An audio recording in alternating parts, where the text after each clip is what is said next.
Hey there, everybody. Paller here, bringing you final thoughts of Metro Last Light.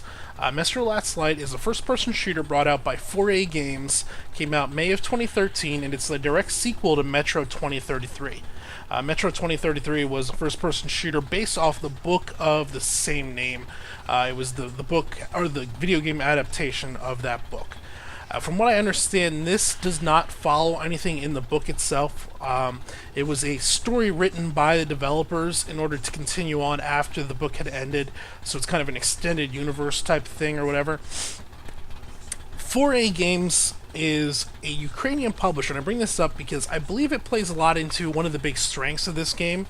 And once we get into it here, you'll see there's a different take. So, for a quick rundown of the first game, if you haven't played it, you can normally pick it up for pretty cheap anymore. It's been out for a few years. I want to say that came out in 2011, maybe 2010. And Metro 2033 follows the book. You can go read the book. Basically, there's been a nuclear war.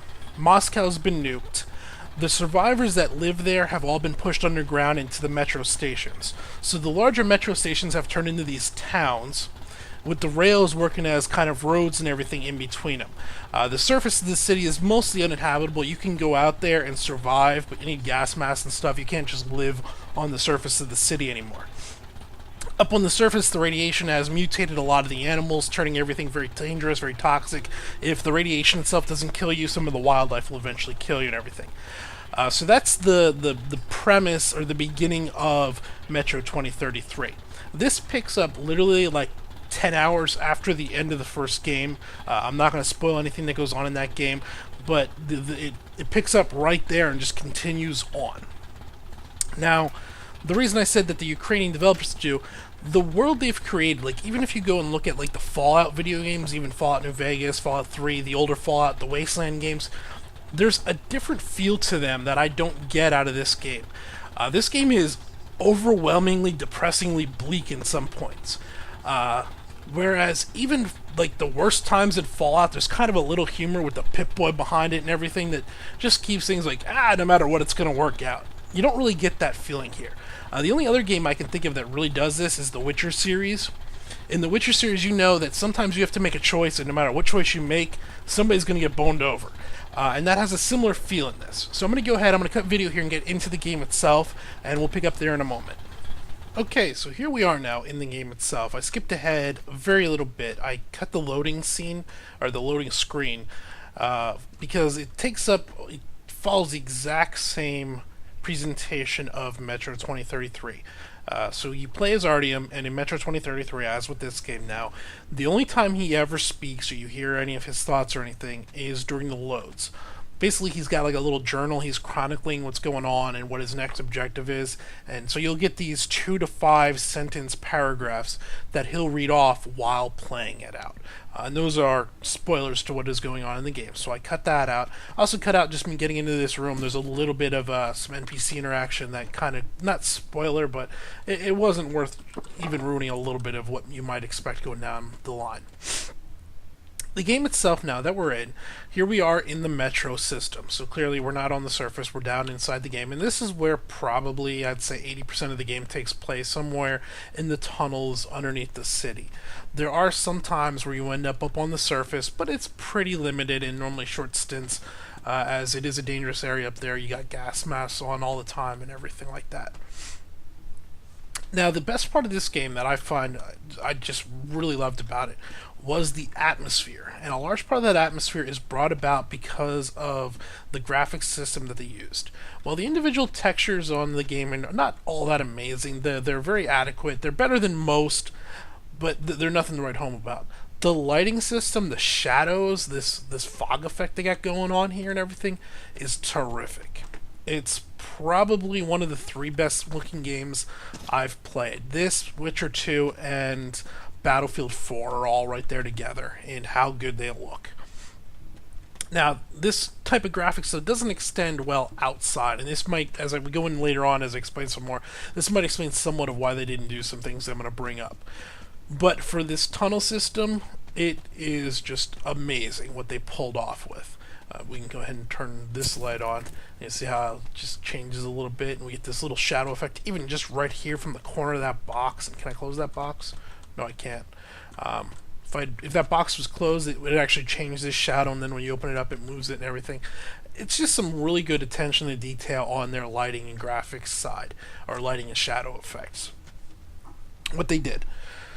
Now, the game itself plays very traditional first-person shooter, even a corridor shooter, which I've been a little hard on recently. I'm going to be pretty hard on this one also. Now, let me clarify first right off the bat. This is not a bad game. It's just not the type of game I want right now. We've had a lot of corridor shooters, follow the leader type shooters in the last 5 to 8 years. And it pretty much started with Call of Duty. I'm sure somebody will be able to come up and do something better, but Modern Warfare, the first Modern Warfare, Call of Duty 4, really set up this pattern of they don't want you to miss anything, so you follow, the guy, and he's going to take you to the next scene. You don't get lost. There's no chance of losing the player's attention because they don't know where they're supposed to go next. And this game is almost exactly the same thing along that. And that's fine. There's certain times I want that roller coaster force me down the road. I'm just a little burned out on it, and I think that's where this game really could have stretched its legs and done something different that would have been great. So go and get those two on the double. They have to be at the storage in 2 minutes. Go! Yes, sir. The game itself is only right about 8 hours long to play through. And I think it's going to be only about 8 hours for everyone. If you really take your time, you might be able to pull that out to 9.5. But that's about it, because there's almost nothing to explore outside of following the main story. You'll find... Let's let this guy walk up here. So first, let me also jump in real quick here in the combat. There's a very good... Not a very good. There's an average stealth combat system. This gun I'm using right now is a pneumatically driven, so air-powered gun. I also have a knife. I can throw a knife at this guy. If you hit any enemy that's unexpected with a knife, they die. Now, if you look at my watch on my hand right now, you see how it's kind of dark orangish? If I stand up and work out here in the light, that light goes on. That tells me if I'm hidden or not. So I knew kind of where I was sitting right here. He wasn't going to be able to see me. That's why he kind of just hung around there and was kind of dumb.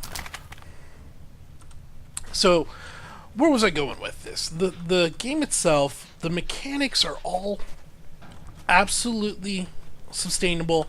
They do the game just fine. But I think they could have unloaded it and opened it up into a larger world and really stood out as a unique game. Instead, what you have is a middle ground horror / military shooter with a unique story, or at least a unique take on a somewhat normal story. Nuclear war, everything's destroyed. How do you survive and follow that and everything? Or I guess a unique story in a somewhat familiar environment, and a unique take on that story. Oops, how did I miss him? He bent over. That was good timing. You saved your life for a whole 5 more seconds. And I think that's where this game kind of loses me a little bit, because I'm interested in the metro. I would like to really go to a metro station, just wander around it and explore and see how the people live their lives. See, they live underground, so how are they getting food? How are they going about, purifying their water? How do they bathe and shower and all that stuff? Not that I want to actually see them bathe and shower, but, there are things that this brings to the table that they could have really explored. But since the game is only 8 hours long and very linear, you can tell there was some thought put into these things in some of the passing conversations, but you never get to actually see them. And that was a real disappointment for me. Some stuff in here. Some filters for my gas mask. Nothing and nothing. Nothing. Okay. I really think if you've ever played the Stalker games, this game and Stalker going together would have worked so well. With the Stalker games, they lacked a single directive for their main story. Yep, you're gonna die. Why they aren't setting the alarm off right now, I don't know, because I know there's another guy down here. I can hear him. Saw his light, I thought. Right? Nope. Maybe it's just that furnace. Oh, there he is.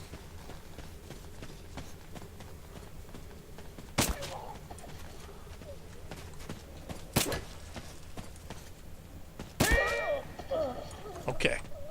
So anyway, a combination of those two games, or I guess a little better one, more well known than Stalker, would be take Fallout 3 and move it underground into a tunnel system of the Metro, where this is the main story, but the hubs of Fallout 3 and everything, and they would have just gold.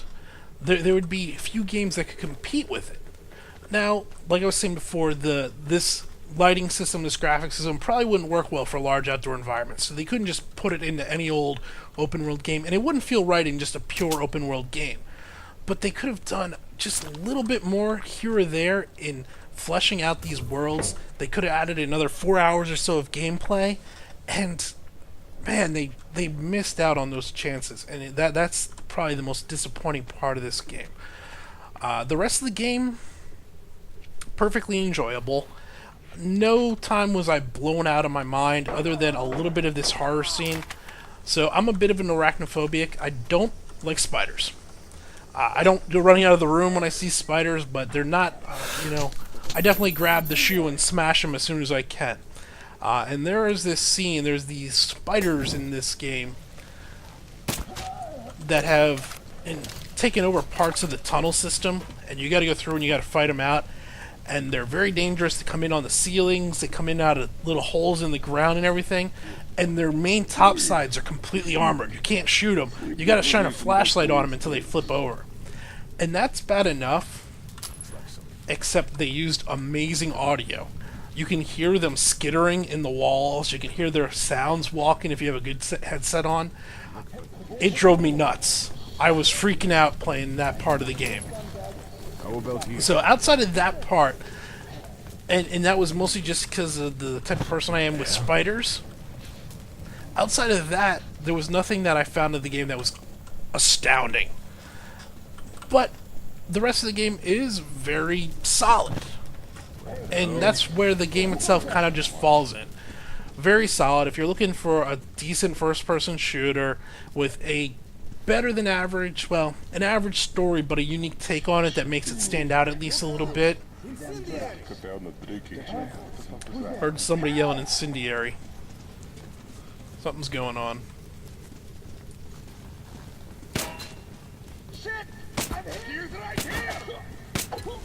We're about to get into a firefight. So they're yelling alarm. Anyone see him? No. Hey, you!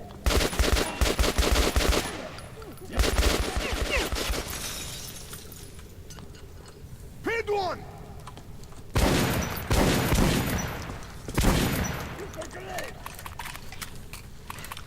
Duck and get behind cover a little bit. So I kind of blew my cover there. Well, pretty obviously, I blew my cover. They found one of the bodies, and then I missed that guy's headshot. So now they're all hunting for me. Now the game can actually be a little bit of a challenge. I'm gonna get you for this! The AI is not all that smart, but they will We gotta make them pay! they will take cover that actually covers with a line of fire that covers each other. That can make, once the enemy is alerted, at least the human enemies, flushing them out can be very tough to do. I think I've cleared out this area now. I don't hear any more yelling. So it actually is beneficial to yourself if you can stay in cover. Unless you want to just go in guns blazing. You may die a few times if you play through the game just that way. Though you could eventually get through it with that type of gameplay. So there's a few things I want to cover. The first one is a bit of just a warning if you're sensitive to this type of things. There is some nudity. There's some topless women in it that are pretty much, one of them's pushed in your face, but you can kind of avoid it or get out of it real quick. The other one is absolutely forced upon you. If you don't like that type of thing, there is probably a total of like 2 minutes of it in the game. Not really sure why they did it. It's a little bit of an odd choice. It was like they were trying to prove that they were a mature game, and it was pretty hard not to know that this was a mature game within 5 minutes of playing it, or read the ESRB and be a smart consumer. Filter's about to go off, so I'm going to change my filter out here. So there is that. Keep that in mind before you buy it. So about 2 minutes or so of toplessness within the game. There's some foul language, a good bit of cursing and everything. There's also some god-awful, that should be a crime, terrible voice acting. Now, I think what they did was they used Russian voice actors to do English, and it really shines through in the presentation of it. There's the occasional good voice actor. I'd say in the 8 hours you play it, there's maybe 3 or 4 quality voice actors you're going to come across. Woohoo! That's a lot of shooting.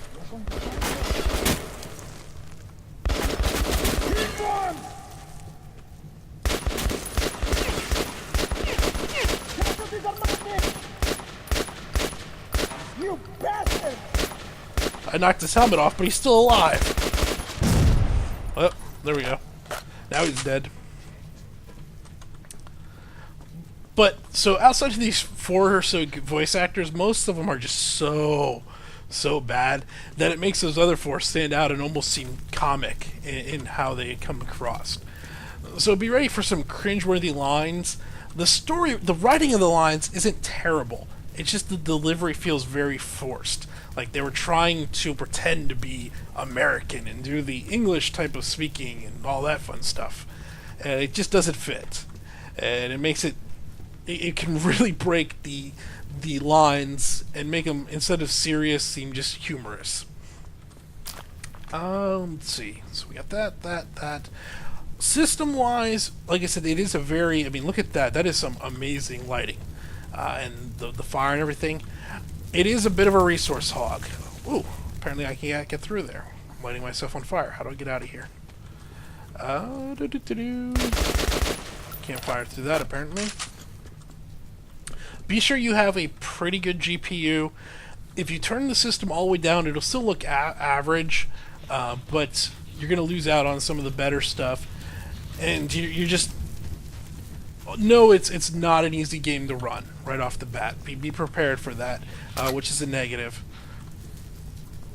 And I think that's about it. So yeah, we're looking at a very average shooter with a somewhat familiar Fallout Wasteland type premise behind it, but a unique Ukrainian type Russian take on it that does give it a decent bit of interest.